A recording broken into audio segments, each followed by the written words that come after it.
27th of October 2023. Esemwa ebakowa kratemu ene efiada na munabema ɔdeneho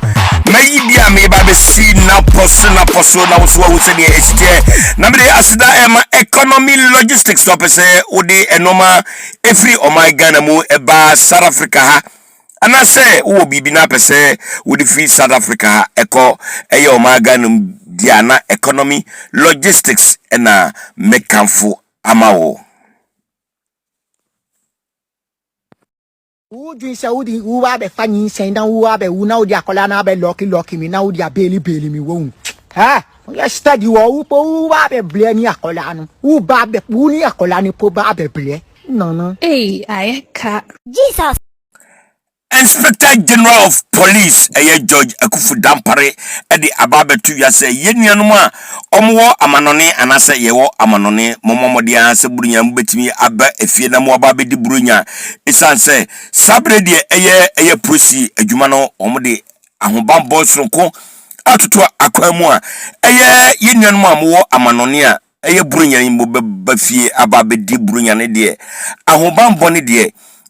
IGP ene nimpanifo aye enchesaya wo mo ba bebo timamfo no ho ban wa fansi wo eno so na wode betu dwa se sabre de posi adwuma no kire se de buruni beka se overdose no prosifo na adoso a se timamfo na ewo ho ene wo mo a omfre amanon ne ba no ombebo omho eban sprinter driver ni bi ebo aprosifo dua enye asem ketwa ne ensu a ewo makasim nyina wo mo de bro aprosifo enua ne nyina ne se aprosifo ese wa paki anase olodi babia ensese olodi eno na omo ababeto kana abrantie ne bo anwuso a obro aprosifo enua Alex Tete ono so eka campaign team ema Kennedy Japan no de sembi abeto dwa se yetimi to aba emma kanagi na otimi bedi oman so a ene emma wom ye kaya yo nyina no Kennedy Japan se de otimi ebiebie enwuma no wobo enhyehyɛ papa emma yema amenu a omoye kaya yo nyina Gabi Oche Dakon oye MPP amayeko no panipa wo de aba betu dwa se wo se kabima min kabia ewo MPP mu we kana we yaka na se wo tenchen na wo dwene se MPP abayokuro no enchiche mu dia ene wada ate wani isanse MPP amayokuro no kabi mamin kabi we ka na we yaka enti se wo tenchen na wo dwene se emu atetede a ene na wahwe ensem no eno ena pani bi amwakuba wodi ababetu dwa se National Council ema MPP amayiko no omonhwe se babia ni MP ensem bia wodi betu dwa se wo sika dollars bi hye babia wono no wodi bema delegation no empanifo enhwe na ensem a papa eka ewo audios no omonhwehwem na amanfo ebisa se baubia apra wobo no de broni beka no message no anase ensempa wodi gina so ayento abanma no onya antibi anase amanfo enya antibi wei na political scientist a wo University of Cape Coast ono so de ababetu ya se sansem na amanfo eka no ono so wahunu